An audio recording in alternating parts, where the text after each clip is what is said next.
গুইসাপ জাতীয় একটা প্রাণীর কথা সহিহ বুখারীতে এসেছে, যেটা আমাদের বাংলাদেশে অনেক এলাকায় সান্ডা বলে থাকে। তো এই গুইসাপ জাতীয় প্রাণী খাওয়া কিন্তু হারাম নয়। আমরা সহিহ বুখারীর বর্ণনায় জেনেছি যে আল্লাহ রাসূল সাল্লাল্লাহু আলাইহি ওয়াসাল্লামের স্ত্রী মাইমুনা রাদিয়াল্লাহু তাআলা আনহার বাসায় আল্লাহ রাসূল সাল্লাল্লাহু আলাইহি ওয়াসাল্লাম সহ অনেক সাহাবারা খেতে বসেছিলেন। সেখানে একটা প্লেটে গুইসাপকে ফ্রাই করে দেওয়া হয়েছিল। তো রাসূল সাল্লাল্লাহু আলাইহি ওয়াসাল্লাম খেয়াল না করে সাধারণ গোশত মনে করে সেখানে তিনি হাত দিচ্ছিলেন।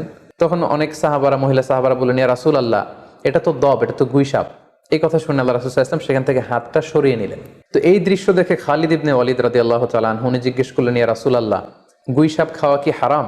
হারামুন আদ-দাব্বু ইয়া রাসূলুল্লাহ, আপনি যে হাত সরিয়ে নিলেন, গুইসাপ খাওয়া কি হারাম? আল্লাহ রাসূল সাল্লাল্লাহু আলাইহি ওয়াসাল্লাম বললেন যে না, গুইসাপ খাওয়া হারাম নয়, তবে আমি এটা খেয়ে অভ্যস্ত নই, আমাদের এলাকাতে এটা পাওয়া যায় না, এজন্য আমি এটা খাচ্ছি না। তাহলে বোঝা গেল এক্ষেত্রে এটা রুচির সাথে সম্পৃক্ত।